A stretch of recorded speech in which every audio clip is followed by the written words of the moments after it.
seu irmão, levante a mão dele. E nós vamos proclamar cantando: aclame ao Senhor toda a terra. Começando aqui do Brasil. Olhe para essas bandeiras. Cada uma delas representa um país, mas que você possa estar levando a graça do Pai. E vamos estar gerando realmente uma nação marcada pela misericórdia do Senhor.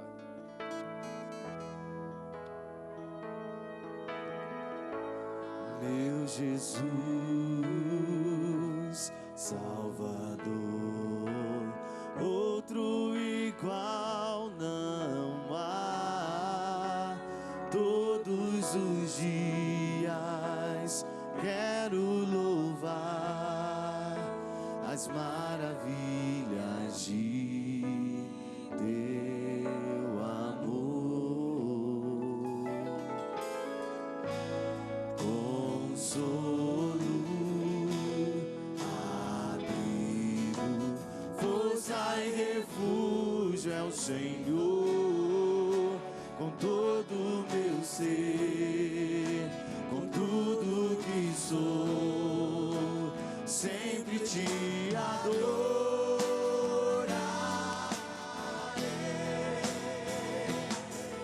Aclame ao Senhor toda a terra e cantemos poder, majestade, louvores ao Rei. Montanhas se prostrem e rujam os mares ao som de teu nome. Alegre te louvo por teus grandes feitos. Firmado estarei, sempre te amarei. Incomparáveis são tuas promessas pra mim. Levante bem alta a mão do seu irmão e declare: meu Jesus, meu Jesus, meu Salvador, Salvador, outro igual não há. Todos os dias quero louvar as maravilhas de teu amor. Consolo, força e refúgio é o Senhor. Com todo o meu ser, com tudo que sou, sempre te adorarei.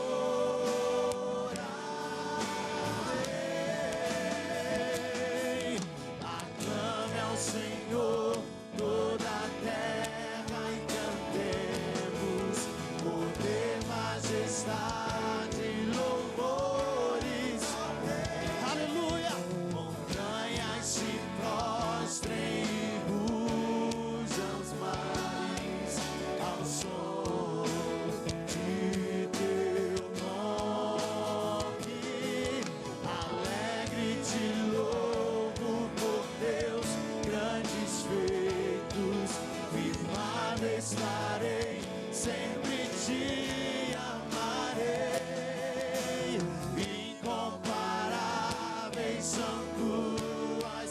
Aclame ao Senhor, aclame ao Senhor toda a terra e cantemos poder, majestade, louvores ao Rei.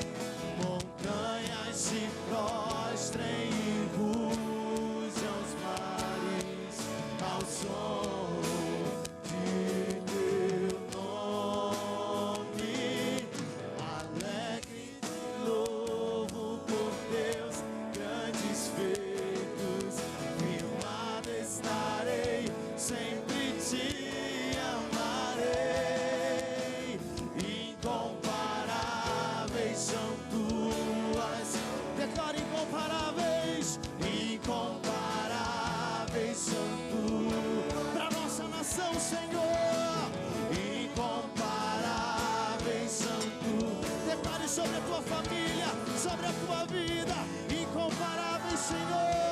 são tuas promessas, incomparáveis são tuas promessas, incomparáveis são tuas promessas, incomparáveis são tuas promessas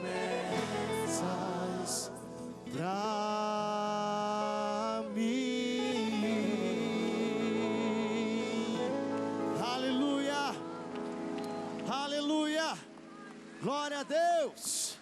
Vai levantar e vai declarar bem alto. Só fique assentado agora quem estiver totalmente impossibilitado. Mas esta é a hora, se você vê alguém sentadinho perto do seu lado, diga: meu irmão, fique em pé. Senão você segura ele no colo. Vamos falar? Esta é a minha Bíblia. Eu sou o que ela diz que eu sou. Eu tenho o que ela diz que eu tenho. Eu posso fazer o que ela diz que eu posso fazer. Hoje eu serei tocado pela palavra de Deus. Eu audaciosamente confesso que a minha mente está alerta, meu coração está receptivo. Eu estou pronto para receber a incorruptível, a indestrutível, sempre viva semente da palavra de Deus. Eu nunca mais serei o mesmo, nunca, nunca, nunca, no nome de Jesus. Amém. Pai, venha vivificar a tua bendita palavra em nossos corações. Conceda ao pregador desta manhã graça, conceda-lhe sabedoria, conceda-lhe unção, Senhor. Que a tua palavra nos console, nos exorte, que a tua palavra nos edifique, mas que a tua palavra traga salvação e esperança, não apenas para os que estão aqui nesse templo, mas para os milhões, ó Pai, que podem estar assistindo agora esta reunião, no nome de Jesus. Amém. Vamos assentar-nos.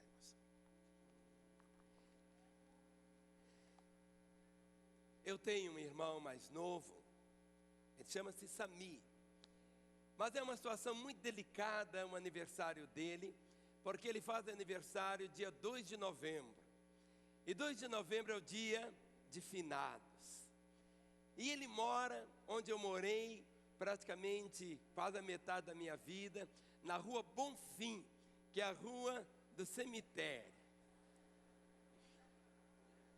Pois bem, fazer uma festa no dia da morte é uma situação. Não existe isso, dia da morte. Dizem que hoje é o dia das bruxas, 31 de outubro. Mas para nós, esse é o dia que Deus fez. Falam que amanhã é o dia de todos os santos. É o seu dia, o meu dia. Aplauda aí você. Os santos somos nós. Não é verdade? Aplauda seu irmão que é santo, não é? É uma bênção. É o seu dia, irmão. É o seu dia. Santo Márcio, não é assim? Santa Ângela. Então, nós somos santos, igual a Bíblia diz. Mas na terça-feira é chamado Dia dos Mortos. Em alguns países, isso é muito forte. Eu me lembro quando era pequeno no grupo escolar, era estranho para mim ver alguns colegas com uma faixa preta na camisa branca do uniforme. Durante um ano inteiro, ele ficava com aquela faixa. Era o símbolo do luto. Outros ficavam de preto, a roupa preta, um ano inteirinho de luto. Quem é da minha época que conhece isso? Hoje eu nunca mais ouvi ninguém usando roupa preta de luto, ou aquela faixa de luto. A pessoa pode não ter a roupa, pode não ter a faixa preta, mas alguma coisa, muitas vezes, diante da realidade da morte, nós não podemos simplesmente passar uma borracha e ignorá-la. A palavra do Senhor diz que a morte é uma inimiga. A própria Bíblia diz que o último inimigo a ser vencido é a morte. Mas quando começamos a voltar para o coração de Jesus, em João capítulo 11, o versículo de número 25, Jesus traz essas palavras exatamente quando ele é confrontado na situação a respeito da morte de Lázaro, Jesus diz assim: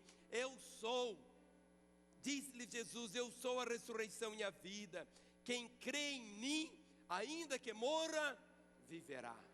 É por isso que a vida do cristão não significa que a morte é o ponto final para ele. Para aqueles que têm Jesus, a morte não é o ponto final. Morte para o cristão não significa destruição, aniquilamento, acabou. Pelo contrário, quando lemos de uma forma clara, quando o nosso coração ouve o Senhor dizendo: eu sou a ressurreição e a vida, e quem crê em mim, ainda que esteja morto, viverá. Olhe para mim, o plano primeiro de Deus para o homem não era a morte. O plano primeiro de Deus para Adão não era a morte, era a vida. Porque Deus é o Deus da vida. Mas quando você lê no primeiro livro da Bíblia, o livro de Gênesis, no capítulo 2, o versículo 17. Gênesis capítulo 2, o versículo 17. Vamos começar pelo 15. Gênesis 2,15 diz: tomou, pois, o Senhor Deus ao homem e o colocou no jardim do Éden para o cultivar e o guardar. E o Senhor Deus lhe deu esta ordem: de toda árvore do jardim comerás livremente, mas da árvore do conhecimento do bem e do mal não comerás, porque no dia em que dela comeres, certamente morrerás. O propósito de Deus é que o homem tivesse a vida dele. Olhe para uma lâmpada agora, uma lâmpada acesa. Essa lâmpada, ela está acesa porque ela está ligada à energia, a um fio que traz energia para ela ficar acesa. Se você cortar o fio, a lâmpada continua sendo a lâmpada, mas ela não vai ter mais o brilho. Ela morreu. Morte não significa exatamente o fim, a destruição. Morte significa essa separação. Você conhece a história, você conhece a Bíblia. Quando o homem comeu do fruto, naquela hora ele morreu, mas ele não morreu fisicamente. Você vai ver que Adão viveu centenas e centenas e centenas de anos até ter a sua morte física, mas ele morreu espiritualmente. A comunhão dele com Deus foi quebrada, a luz de Deus nele se apagou, o remorso, a culpa tomou conta dele. Antes ele caminhava com Deus no jardim, passeava com Deus no jardim, desfrutava da comunhão com o Senhor, era algo tão intenso, tão maravilhoso. Mas quando o homem peca, logo depois você vai vê-lo escondendo. Antes não havia medo, o homem não tinha medo de Deus, e nem Deus queria fazer medo para o homem. Nós fomos criados para termos comunhão com Ele, para termos relacionamento com Ele, para termos intimidade com Ele. A nossa fé, nós temos aprendido, não é uma religião. A fé cristã não é uma religião, não é um conjunto de doutrinas. A nossa fé é o nosso relacionamento com Ele, é a nossa intimidade com Ele. Lá no jardim do Éden, antes do pecado, o homem caminhava com Deus, se deliciava em Deus, porque nós fomos criados por Ele. O nosso deleite é Ele, e Deus nos criou, por incrível, para sermos o deleite dEle também. Quando Jesus é batizado, os céus se abrem e o Pai diz: este é o meu Filho amado, em quem eu me comprazo, em quem eu me deleito. Eu me deleito, eu me deleito. Sabe, a nossa vida é para sermos o deleite de Deus. Aqui o homem peca. O Senhor diz: porque no dia em que dela comeres, certamente morrerás. Muitas vezes você diz assim: mas como que é isso? em Romanos capítulo 5, o versículo 12 a 14. Romanos capítulo 5, o versículo de número 12 até o versículo de número 14, de uma forma tão clara. Romanos capítulo 5, a partir do versículo 12. Olhe se o irmão que está aí ao seu lado está com uma Bíblia, se não está, ofereça a sua para ele, porque é importante que ele leia. Diz assim a palavra, Romanos 5,12: portanto, assim como por um só homem entrou o pecado no mundo, e pelo pecado a morte, assim também a morte passou a todos os homens, porque todos pecaram. Porque até o regime da lei havia pecado no mundo, mas o pecado não é levado em conta quando não há lei. Entretanto, reinou a morte desde Adão até Moisés, mesmo sobre aqueles que não pecaram, à semelhança da transgressão de Adão, a qual prefiguradamente prefigurava aquele que havia de vir. Todavia, não é assim o dom gratuito como a ofensa. Por quê? Se pela ofensa de um só morreram muitos, muito mais a graça de Deus e o dom pela graça de um só homem, Jesus Cristo, foram abundantes sobre muitos. Pelo pecado de Adão. Vem cá, Iane, corra aqui. Vamos ver aqui o Iane como se ele fosse Adão. Quando Adão pecou, ele morreu. Ele morreu. O relacionamento com Deus foi quebrado. Aí você pode dizer assim, mas pastor, eu não sou culpado do pecado dele. A palavra diz que todos nós somos pecadores. Nós não somos pecadores porque pecamos. Nós pecamos porque somos pecadores.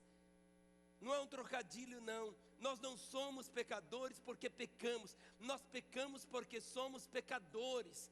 Ou seja, quando Adão pecou, eu pequei. Por quê?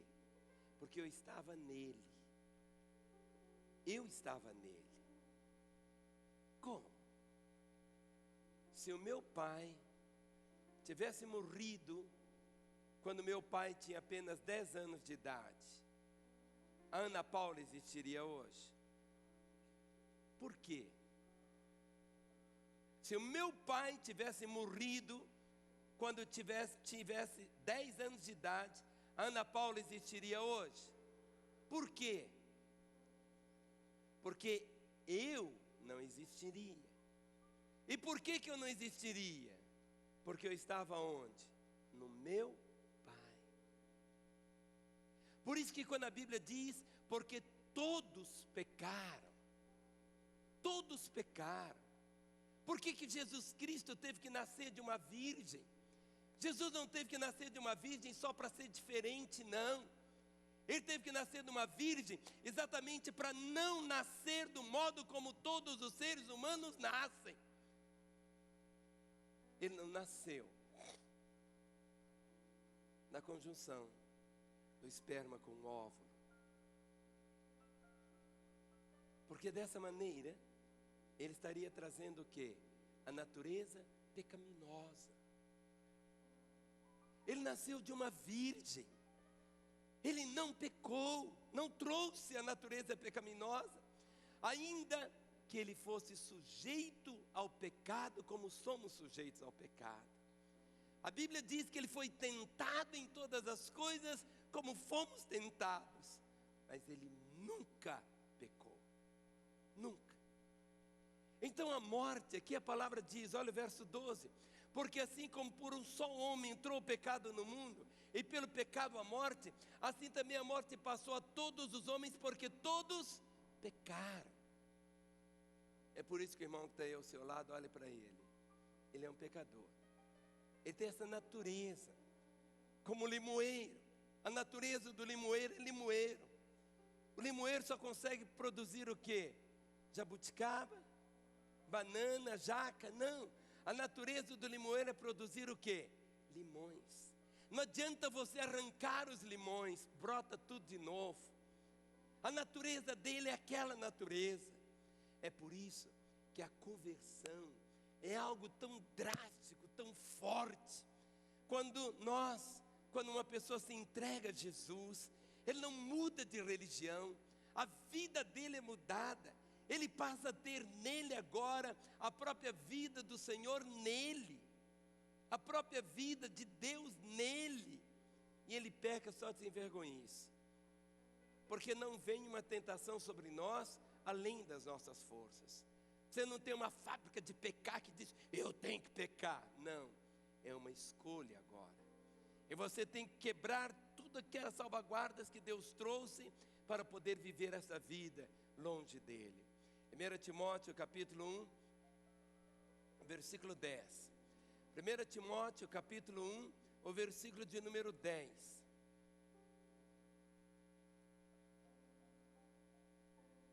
Não é a primeira não, é a segunda. 2 Timóteo 1, 10. Diz assim, manifestada agora pelo aparecimento de nosso Salvador, Cristo Jesus, o qual não só destruiu a morte, como trouxe à luz a vida e a imortalidade mediante o Evangelho. Nós estamos dentro do sim, mas esse agora, nós ainda sofremos as consequências. Mas aquilo que o Senhor pagou, Ele pagou.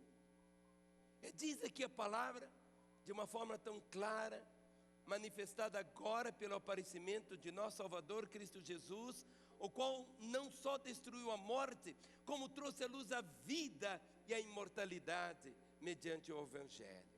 Quando você lê em 1 Coríntios capítulo 15, 1 Coríntios 15 é todo um texto que fala sobre a ressurreição. É um texto que enche o coração da gente. O verso de número 26 diz assim, o último inimigo a ser destruído é a morte. O último inimigo a ser destruído é a morte. Nesta manhã, em poucos minutos, eu quero deixar no seu coração um propósito, para que você possa compreender que nós, como discípulos de Cristo, não há mais motivos para nós temermos a morte. Você não precisa ficar assim pelos cantos, e agora, e aquilo, aquela morte que você vê assim, como se fosse aquele ser diabólico, com aquela foice na mão, pronto para acabar com você. Não. Nessa manhã eu tenho um objetivo claro, e quero plantar no coração dos irmãos, que nós como discípulos de Jesus Cristo, nós como integrantes reais da família de Deus, você deve saber que Jesus Cristo pagou completamente a sua conta diante de Deus, que Ele te salvou completamente para sempre. Um dia nós iremos a Ele, e se nós não formos a Ele, Ele que estará vindo a nós no chamado dia do arrebatamento. Em João 14:1, ao momento que Jesus contempla os seus discípulos, quando o próprio Jesus está falando com eles a respeito da sua morte. E nós não gostamos de ouvir falar sobre morte, mas nós não podemos fugir também, não tem jeito. Quando Jesus falava com os discípulos a respeito da sua própria morte, todos eles se entristeceram. E Jesus diz assim, João 14, não se turbe o vosso coração, credes em Deus, crede também em mim. Na casa do meu Pai há muitas moradas. Se assim não fora, eu vou-lhe teria dito, pois vou preparar-vos lugar. E quando eu for e vos preparar lugar, voltarei e vos receberei para mim mesmo, para que onde eu estou, estejais vós também. Quando uma pessoa vem para Jesus, quantas vezes ela sobe aqui, dizendo, eu quero Jesus como meu Senhor e Salvador, eu me entrego a Ele. Quantas vezes o rosto é banhado por lágrimas, outras vezes não tem lágrima alguma, a pessoa desce, e quando ela volta para casa, a primeira coisa que desaparece da vida dela é o medo da morte. A primeira coisa que desaparece é o medo da morte. porque o coração agora fica cheio de uma realidade, a realidade chamada vida eterna. Em 1 João capítulo 5, 1 João capítulo 5, verso 11 até o versículo 13, ao momento quando o apóstolo abre o coração e coloca estas palavras. 1 João 5,13, ele diz: estas coisas vos escrevi, a fim de saberdes que tendes a vida eterna, a vós outros que credes em o nome do Filho de Deus. E esta é a confiança que temos para com Ele, que se pedirmos alguma coisa segundo a sua vontade, Ele nos ouve. E se sabemos que Ele nos ouve quanto ao que lhe pedimos, estamos certos de que obtemos os pedidos que temos feito. Estas coisas vos escrevi, a fim de saberdes que tendes a vida eterna. Não é que você vai ter alguma coisa lá no futuro, no momento da sua conversão, você passou a ter essa vida, a vida eterna. Jesus, em João capítulo 10, João capítulo 10, o verso de número 27 até o 29, eu queria que só as mulheres lessem esse texto. João capítulo 10, o verso de número 27 até o 29. Queria que as mulheres lessem comigo esses versículos. Vamos ouvir? As minhas ovelhas ouvem a minha voz, eu as conheço e elas me seguem.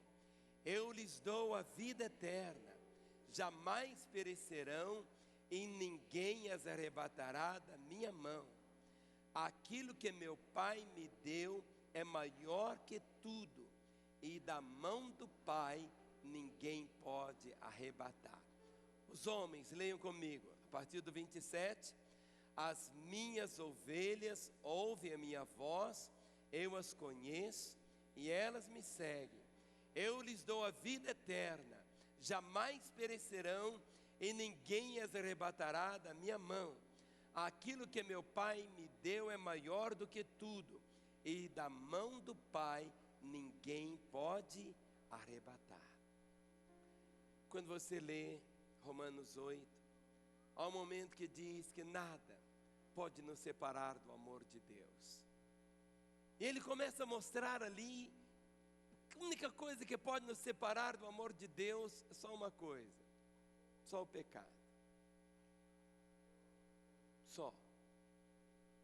Isaías 59 diz que os nossos pecados fazem separação. Mas lá, quando você lê todo o texto de Romanos 8, aquele cântico, nada pode nos separar do amor de Deus, ele começa dizendo: nem a morte, nem a vida, nem os anjos, nem os principados, nem as potestades, nem as coisas do presente, nem do porvir, nada pode nos separar do amor de Deus que está em Cristo Jesus, nosso Senhor. Sabe quando você entrega a sua vida ao Senhor Jesus?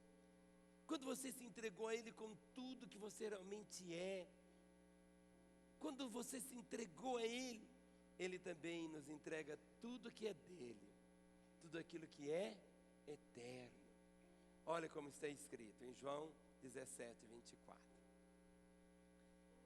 Jesus ora, Jesus faz esta oração, e Ele diz assim: Pai, a minha vontade é que onde eu estou, estejam também comigo os que me deste, para que veja a minha glória que me conferiste, porque me amaste antes da fundação do mundo. Pai, a minha vontade é esta, é que onde eu estou, estejam também comigo os que me deste. Leia comigo essa frase, vamos dizer: ao entregarmos a Jesus Cristo a nossa vida, com tudo que somos e temos, Ele também nos entrega tudo que é dele, o que é eterno. Pai, a minha vontade é que estejam comigo os que me deste, para que vejam a minha glória. É pena que hoje tem muita gente que acha que a vontade de Deus é apenas que você tenha 18 caminhões, 45 apartamentos.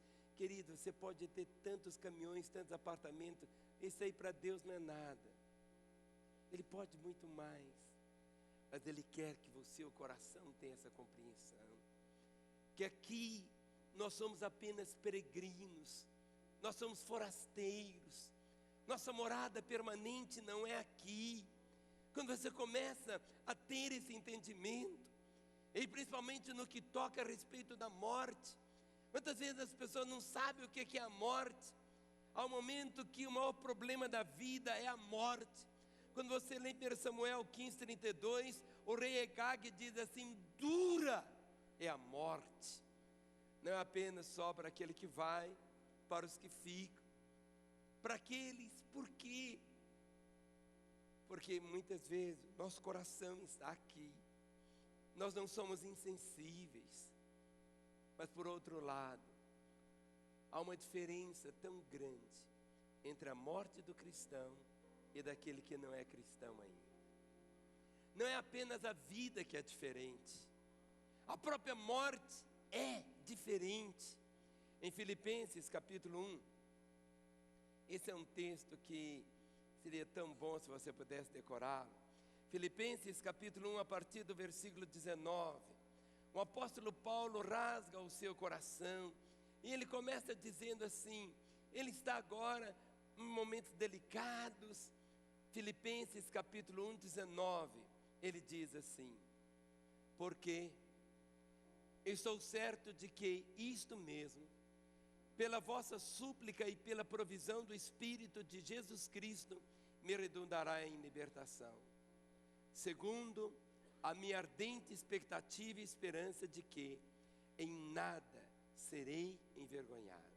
Antes, com toda ousadia, como sempre, também agora, será Cristo engrandecido no meu corpo, quer pela vida, quer pela morte. Porquanto, para mim, o viver é Cristo, e o morrer é lucro. Entretanto, se o viver na carne traz fruto para o meu trabalho, já não sei o que de escolher. Ora, de um e outro lado, estou constrangido, tendo desejo de partir e estar com Cristo, o que é incomparavelmente melhor. Mas por vossa causa é mais necessário permanecer na carne. Paulo tinha essa compreensão. Ele dizia: porquanto para mim o viver é Cristo, o morrer é lucro. Aí ele faz uma avaliação: entretanto, se o viver na carne traz fruto para o meu trabalho, ele diz: eu não sei o que escolher. Ora, de um lado estou constrangido, tendo o desejo de partir e estar com Cristo, o que é incomparavelmente melhor.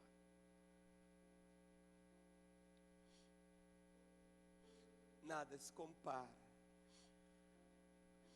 àquilo que Ele tem planejado para as nossas vidas. Nada. Ele diz incomparavelmente melhor.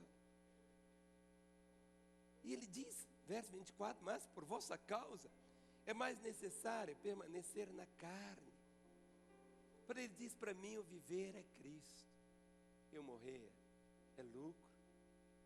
Mas é interessante como Ele diz aqui, olha o verso 23, ora, de um lado, de um e outro lado estou constrangido, tendo o desejo de partir. Ele não diz assim: eu tenho desejo de morrer, não. Ele fala: eu tenho desejo de partir. O desejo de partir.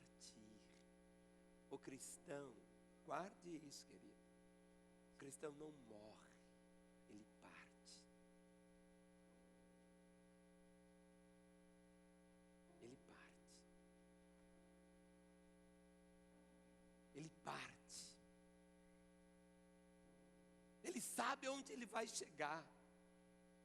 Quando você começa a ler o Apocalipse, quando você começa a mergulhar naquele lugar tão maravilhoso que o Senhor tem preparado, Nossa vida aqui tem uma duração, nascemos e chegamos aqui. Mas o que é apenas um parênteses dentro da eternidade? A eternidade não é uma quantidade de tempo, é mais do que isso, porque tempo é o fato da terra estar girando em torno do sol. É uma qualidade de vida. A morte física para nós não é a morte verdadeira, porque ali só termina o corpo físico onde vivemos, pois continuaremos vivendo, existindo, em condições tão superiores, melhores do que a que estamos dentro deste corpo. O grande problema é que as pessoas não entendem. Existem 3 tipos de morte. Vem cá de novo, filho.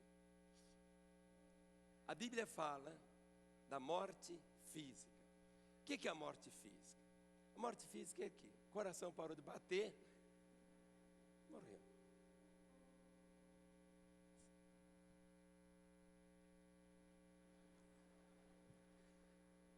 Morte física. Morte física. Tiago capítulo 2, o verso 26 nos ensina. Tiago capítulo 2, o verso de número 26, diz assim: porque assim como o corpo sem espírito é morto, assim também a fé sem obras é morta. O que é a morte física? A Bíblia fala da morte física. A morte física acontece quando o nosso espírito deixa o nosso corpo. Deixa. O Iane não é o que ele é do lado de fora. Ele é o que é do lado de dentro. Eu, Márcio, não sou o que vocês estão vendo aqui do lado de fora. Eu sou o que sou do lado de dentro. Nós não somos o que somos do lado de fora. Nós somos o que somos do lado de dentro. É algo diferente. Por isso a palavra diz, porque assim como o corpo sem espírito é morto. Nós somos o quê? Um espírito, temos uma alma e moramos num corpo. Nosso corpo nasce, cresce, envelhece. Quando é que a morte física acontece? Quando a casa não oferece mais condições de ser habitação do morador. Essa casa do Iane, imagine essa casa com 120 anos. Ela vai estar o quê? Toda enrugadinha. Com 130 anos, se chegar até lá, tão decrépito, tão cheio de rugas, o que vai acontecer? A casa ficou tão velha, mas tão velha, e que o morador tem que sair. O que acontece durante a vida? O morador nunca quer sair. A casa fica velha, aí ele enche de botox. A casa vai ficando velha, não é assim? Ele arruma, ele pinta o cabelo, não quer aparecer branco, ele vai pintando. Ele só está arrumando a casa. No Rio de Janeiro ontem, uma casa caiu. Quando outras vezes, o que acontece? Quem morava naquela casa que caiu no Rio de Janeiro, o morador teve que sair, porque a casa ruiu. Outras vezes a casa está assim inteirinha, mas se é um acidente, a casa é quebrada e deixa de oferecer condições para o morador habitar nela. Ela é nova, mas a casa não prestou mais, caiu, um avião caiu por cima dela. O morador tem que fazer o quê? Sair. A morte física é quando o morador, o nosso eu, nosso self, o que somos, nosso espírito, deixa o nosso corpo. Mas a Bíblia fala da morte espiritual. Mateus capítulo 8, verso 22. Mateus capítulo 8. O verso de número 22, Mateus 8, 22, Jesus diz assim: replicou-lhe, porém, Jesus: segue-me e deixe os mortos sepultar os seus próprios mortos. Jesus chama um homem para segui-lo, e aquele homem diz: não, deixa eu primeiro sepultar o meu pai. Jesus diz: não, deixe os mortos sepultar os seus mortos. Ou seja, o morto espiritual é aquele que está separado espiritualmente de Deus. 1 Timóteo capítulo 5, o verso de número 6. 1 Timóteo capítulo 5, o versículo de número 6 diz assim, falando a respeito das viúvas, diz: entretanto, a que se entrega aos prazeres, mesmo viva, está morta. A morte espiritual é a separação de Deus, mas a Bíblia fala da morte eterna, ou a segunda morte. Olhe para mim. Morte eterna, ou segunda morte. A morte física, a morte espiritual. Agora, o que é a segunda morte? É a morte espiritual deixada agora de uma maneira eterna. Quando você lê no último livro da Bíblia, Apocalipse capítulo 2, o versículo 11. Apocalipse 2:11 diz, Apocalipse 2, o verso de número 11, diz assim: quem tem ouvidos, ouça o que o Espírito diz às igrejas. O vencedor de nenhum modo sofrerá dano da segunda morte. Apocalipse 20, o verso 6. Apocalipse 20, verso 6 diz: bem-aventurado e santo é aquele que tem parte na primeira ressurreição. Sobre esses a segunda morte não tem autoridade. Pelo contrário, serão sacerdotes de Deus e de Cristo e reinarão com Ele os 1000 anos. Apocalipse 21, o versículo de número 8. Apocalipse 21, verso 8. Diz assim: quanto porém aos covardes, aos incrédulos, aos abomináveis, aos assassinos, aos impuros, aos feiticeiros, aos idólatras e a todos os mentirosos, a parte que lhes cabe será no lago que arde com fogo e enxofre, a saber, a segunda morte. Queridos, quando passamos a ter esse entendimento, temos a morte física, a morte espiritual e a morte eterna. A morte física, todos nós vamos passar por ela, a não ser que aconteça o arrebatamento e os vivos serão arrebatados. Caso contrário, esse irmão maravilhoso que está aí do seu lado, olhe para ele. Um dia vai morrer.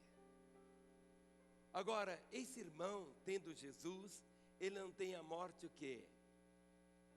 Espiritual. Porque ele recebeu a vida. E ele não vai passar pela segunda morte, por quê? Só vai para a segunda morte quem? Quem continua com a morte espiritual. Você realmente não é o seu corpo, senão aquilo que vive dentro do seu corpo. Quando você faz uma cirurgia plástica, meu irmão, você mudou do lado de fora. É como se você tomasse um carro, você pode pintá-lo, reformá-lo, mas o carro é o motor dele, ou seja, a vida do carro. Do lado de fora você pode fazer o que for, mas você é realmente aquele que está lá dentro. A morte física nada mais é do que a mudança para outra casa, o corpo é a casa. A mudança acontece quando o corpo deixa de servir pela velhice ou por um acidente. Para o cristão, a morte é uma mudança, irmãos, cheia de glória, pois ela não nos toma de surpresa, não, nós estamos preparados. Quando você lê em 2 Coríntios capítulo 5, olha que texto esse, que texto, 2 Coríntios capítulo 5, 2 Coríntios 5,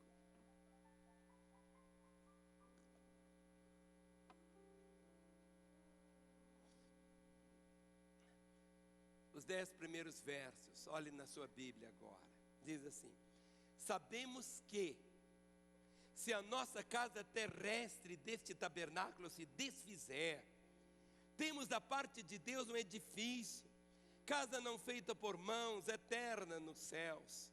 E por isso, neste tabernáculo gememos, aspirando por sermos revestidos de nossa habitação celestial, se todavia fomos encontrados vestidos e não nus, Pois na verdade, os que estamos neste tabernáculo gememos, angustiados, não por querermos ser despidos, mas revestidos para que o mortal seja absorvido pela vida.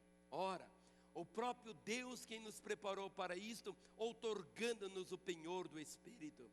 Temos, portanto, sempre bom ânimo, sabendo que enquanto no corpo estamos ausentes no Senhor, visto que andamos por fé e não pelo que vemos, entretanto, estamos em plena confiança, preferindo deixar o corpo e habitar com o Senhor. É por isso que também nos esforçamos, quer presentes, quer ausentes, para lhe sermos agradáveis. Porque importa que todos nós compareçamos perante o tribunal de Cristo, para que cada um receba segundo o bem ou o mal que tiver feito por meio do corpo. Para o cristão, a morte não é o fim. Vai haver o quê? Ressurreição. Vamos dizer? Ressurreição. Ele pode ter morrido há 50 anos atrás, há 100 anos atrás, há 2000 anos atrás, como aquele que morreu há 5 minutos apenas. Os dois vão ressuscitar simultaneamente. A nossa fé, a fé cristã, ela não abre espaço para reencarnação. Não existe aquilo que algumas pessoas imaginam, da pessoa morrer e voltar novamente, dela reencarnar novamente. A Bíblia diz em Hebreus assim: ao homem está destinado a morrer uma única vez, vindo depois disso o juízo. O homem morre apenas uma vez. Não existe a reencarnação. Não existe, não existe.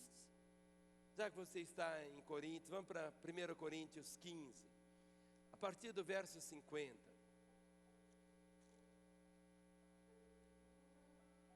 Isso pode acontecer hoje. Olha que isso pode acontecer hoje. 1 Coríntios 15, 50. Bata o nome do seu irmão e diga: meu irmão, pode acontecer hoje? Pode. Olha o que diz: isto afirma, irmãos, que a carne e o sangue não podem herdar o reino de Deus, nem a corrupção herdar a incorrupção. Verso 51.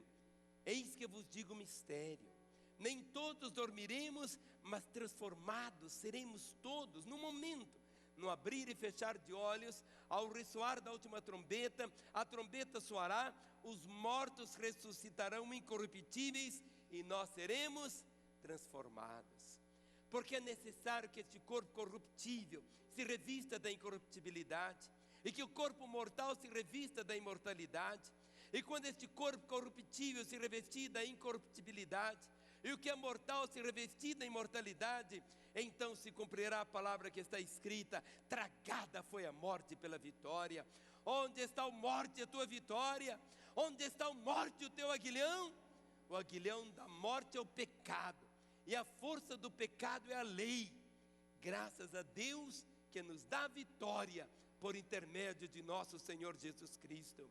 Portanto, meus amados irmãos, sede firmes, inabaláveis, sempre abundantes na obra do Senhor, sabendo que no Senhor o vosso trabalho não é vão.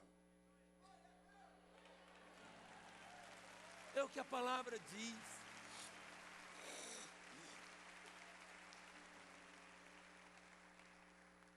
Qual deve ser, queridos, a nossa atitude diante da morte de um ente querido?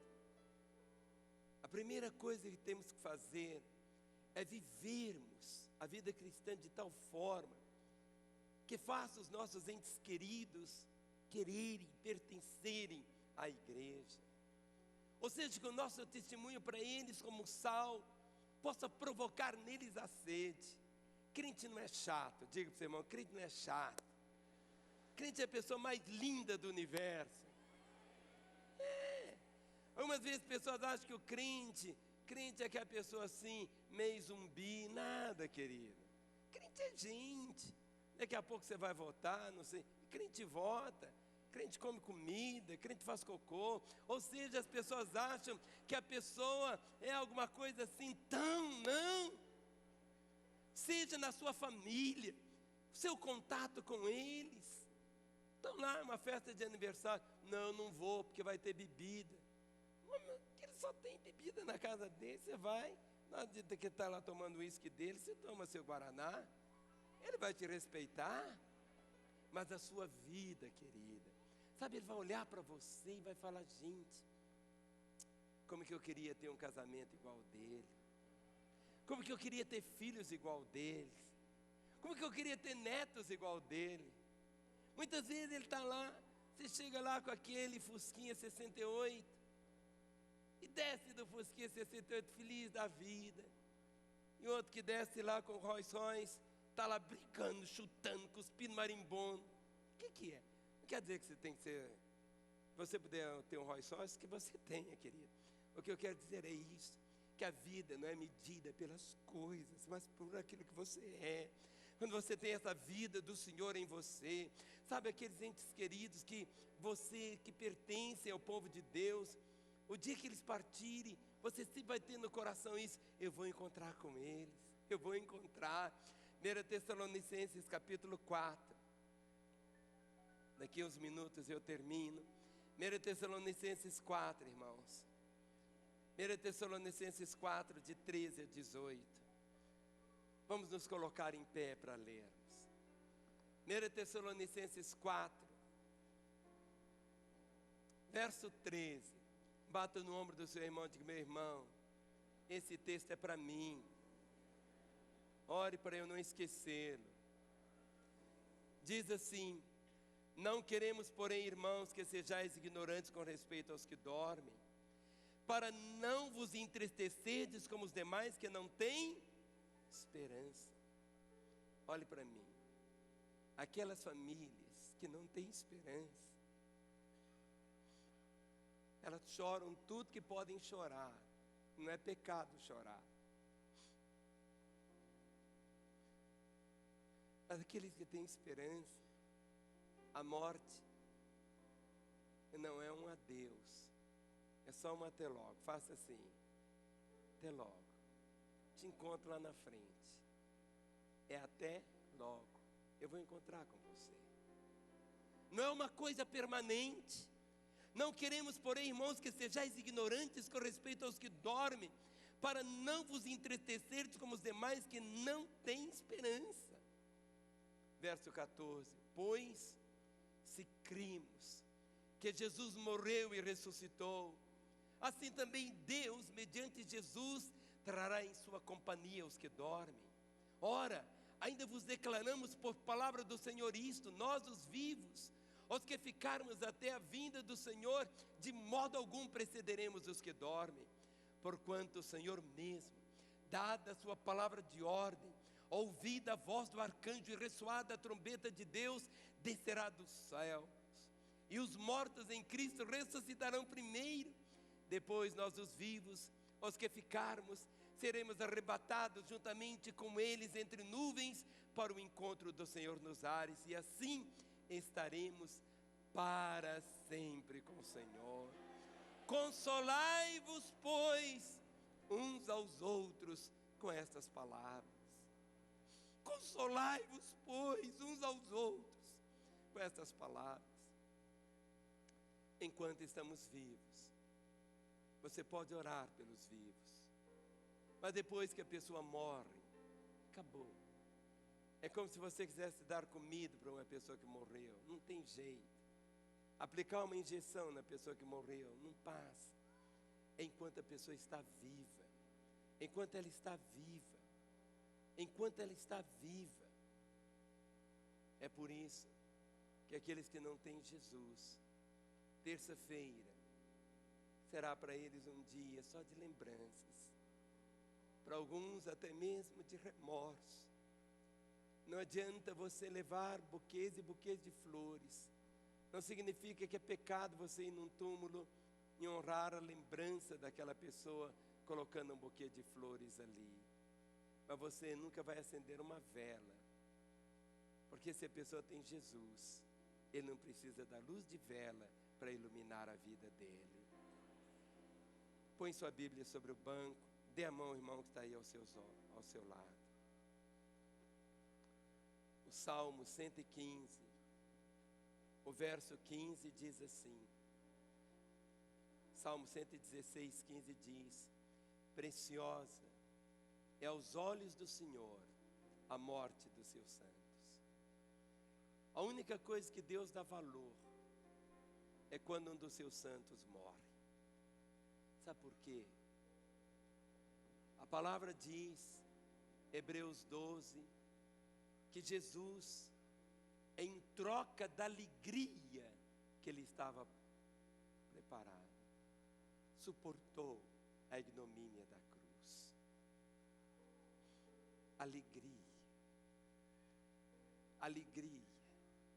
Alegria do Senhor abrir os braços e dizer: vinde, benditos do meu Pai. Tomai por posse o reino que vos está preparado desde a fundação do mundo. Nós vivemos aqui, irmãos, mas nós não somos daqui. Nós temos uma pátria que está nos céus. Quando você lê Isaías 25, o versículo 8 diz: tragará a morte para sempre. Tragará a morte para sempre. E assim, enxugará o Senhor Deus as lágrimas de todos os rostos, e tirará de toda a terra o opróbrio do seu povo, porque o Senhor falou. Não será a morte a palavra final. No momento quando você passou a ter Jesus, você passou a ter a vida. E uma certeza do seu nome escrito no livro da vida. Seu nome escrito no livro da vida. O grande drama acontece exatamente com aqueles, como está escrito em Apocalipse 20, a partir do versículo 11, que diz assim: vi um grande trono branco, é aquele que nele se assenta, de cuja presença fugiram a terra e o céu, e não se achou lugar para eles. Vi também os mortos, os grandes e os pequenos, postos em pé diante do trono. Então se abriram os livros. Ainda outro livro, o livro da vida, foi aberto, e os mortos foram julgados segundo as suas obras, conforme o que se achava escrito nos livros. Deu o mar os mortos que nele estavam, a morte e o além entregaram os mortos que neles havia, e foram julgados um por um, segundo as suas obras. Então a morte e o inferno foram lançados para dentro do lago de fogo. Esta é a segunda morte, o lago de fogo. E se alguém não foi achado inscrito no livro da vida, esse foi lançado para dentro do lago de fogo.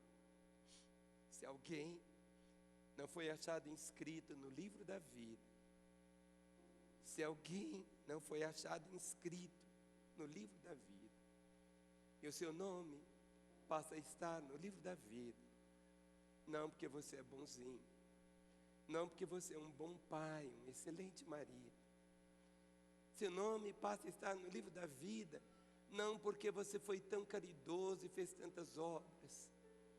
Seu nome passa a estar no livro da vida, naquele momento, quando você se viu como todo homem é, um pecador. Quando seus olhos foram abertos para ver que ali na cruz Jesus morreu em seu lugar. Aquele que não conheceu o pecado, se fez pecado por nós, para que nele fôssemos feitos justiça de Deus. Nós somos salvos, não é porque nós merecemos a salvação, é porque nós não a merecemos, mas pelo fato que Jesus morreu em nosso lugar. No momento quando você diz: Jesus, entra na minha vida, Jesus, eu te recebo como meu Senhor e Salvador, eu entrego a minha vida a Ti, eu me arrependo dos meus pecados. Sabe o que acontece? Naquela hora, o seu nome é escrito no livro da vida. Por isso que Jesus disse: aquele que vem a mim, de maneira alguma eu lançarei fora, e ninguém o arrebatará das minhas mãos.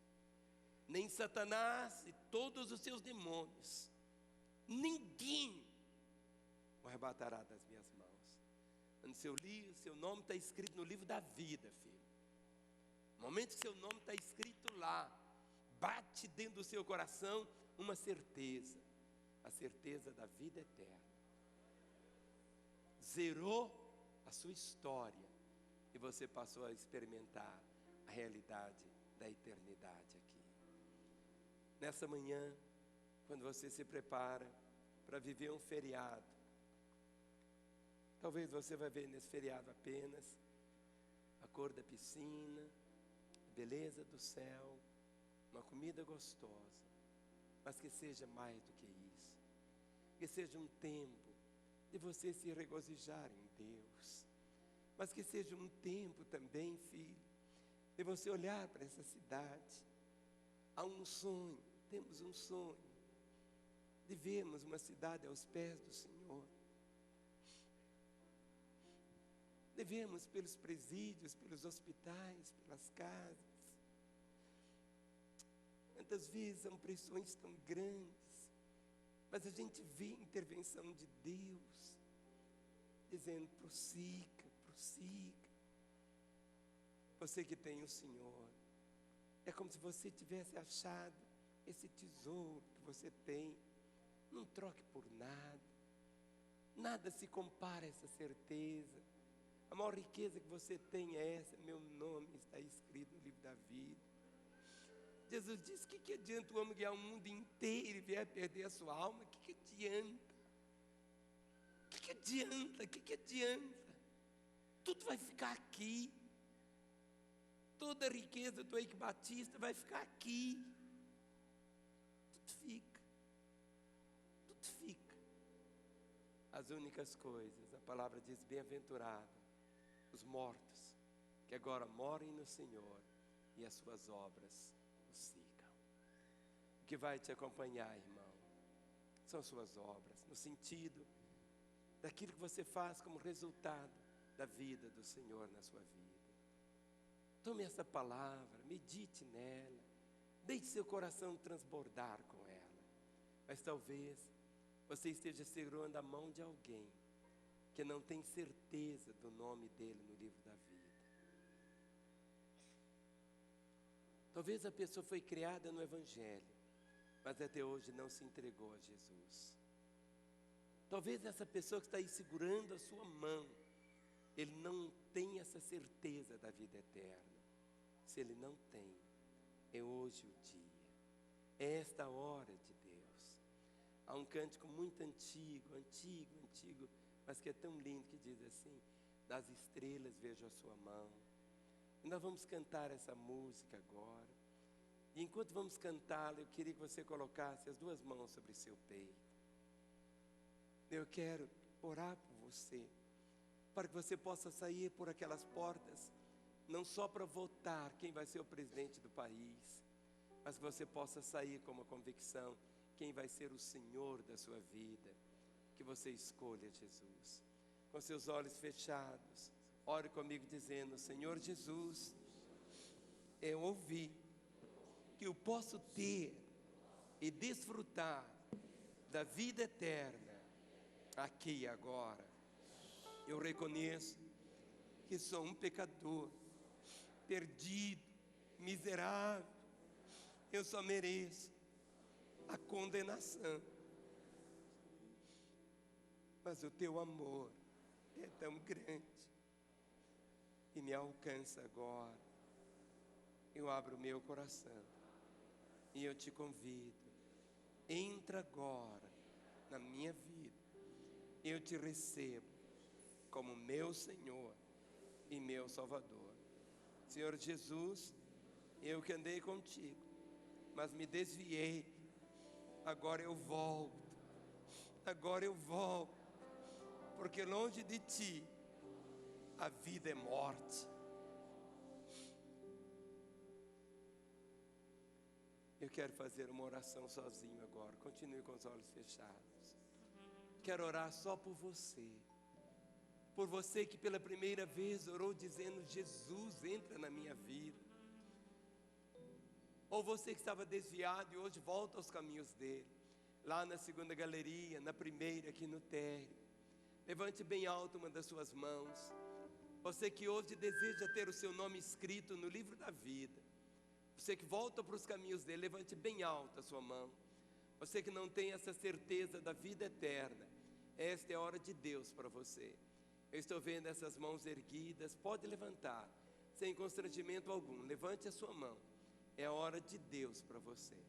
Eu vou pedir algo, eu quero orar por vocês agora. Eu vou pedir que vocês aqui da galeria, desçam e venham até aqui.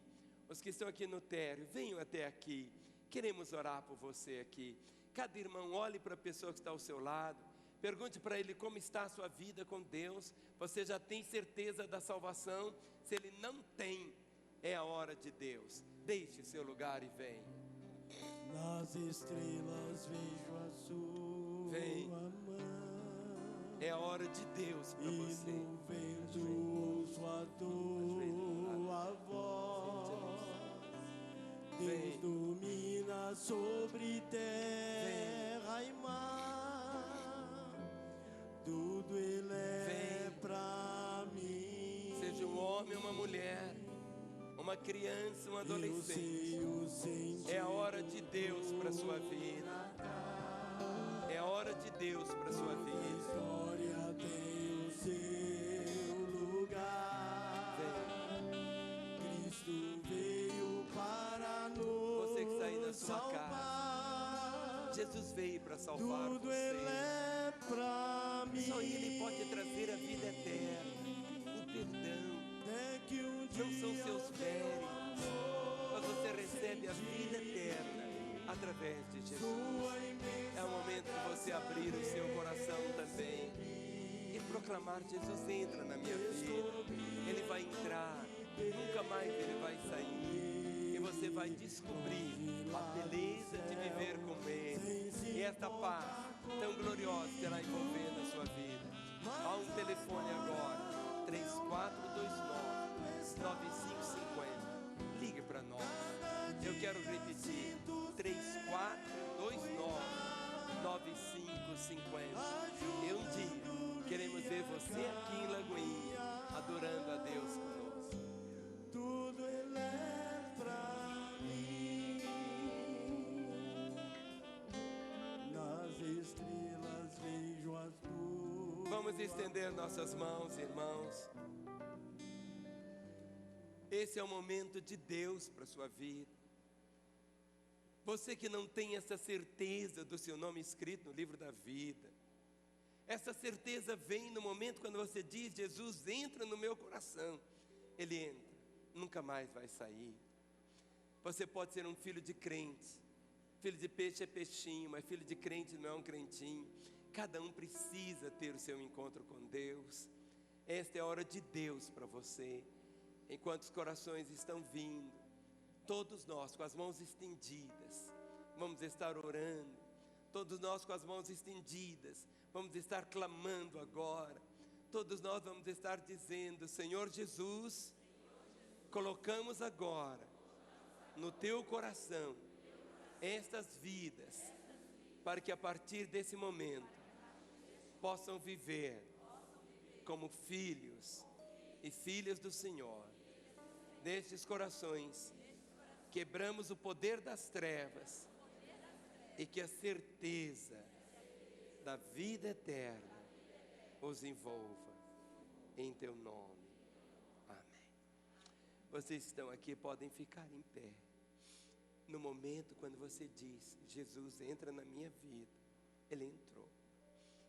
Ele oferece para você esse recomeço na sua história. Tudo será tão novo. E é tão novo que hoje até você recebe uma nova família. E eu quero que você conheça a nova família que Deus tem para você. Eu vou contar até 3. Quando eu falar 3, eu vou pedir que você vire para você conhecer sua nova família. 1, 2, 3. Pode virar, vire. Abençoamos você.